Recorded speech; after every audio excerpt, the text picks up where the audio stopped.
Probably. All right. Hey, I think we've seen this curve before. Ever? Yeah, we did. I think I did in that. Did we do this as a practice problem?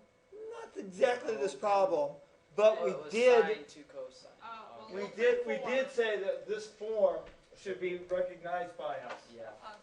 I believe. I think yeah. x is going to get as big as 2 and as small as -2, and I think or y is going to get as big as No. 1 and as small as -1. I believe this to be the ellipse with major axis 2 and minor axis of 1.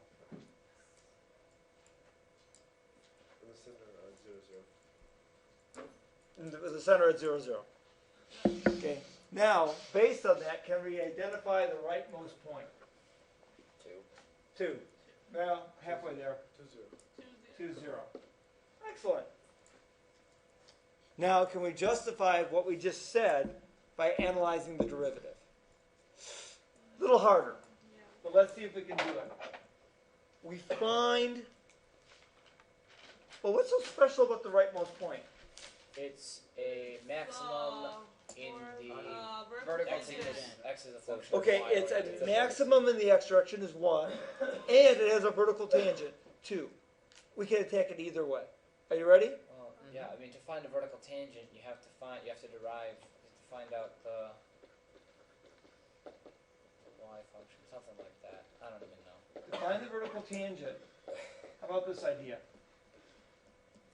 This tangent is going to be vertical when the denominator is equal to 0.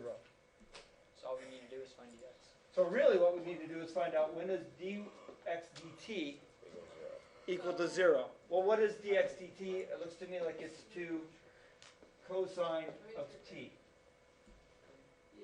Double check that I did that right? Yeah.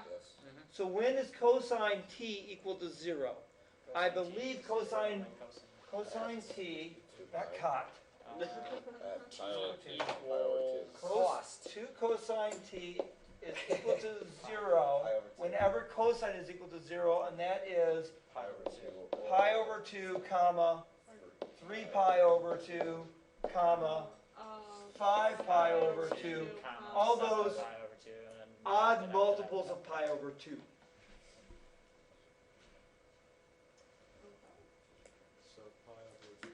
So let's try this. Let's put pi over 2 into here and see what we get.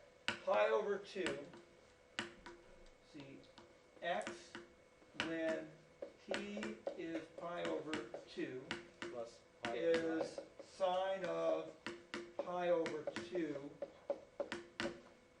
Sine is pi over 2, that's equal to 2. That's looking pretty good. And then what is y when t is pi over 2?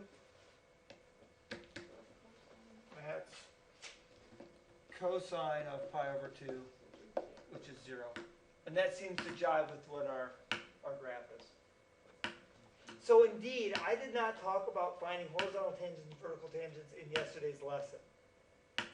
Guilty. Is that really that big of a jump? Not Yes. really. I thought for sure you would agree that it was not big of a jump. Okay, so that's number 19. Let me close off this recording.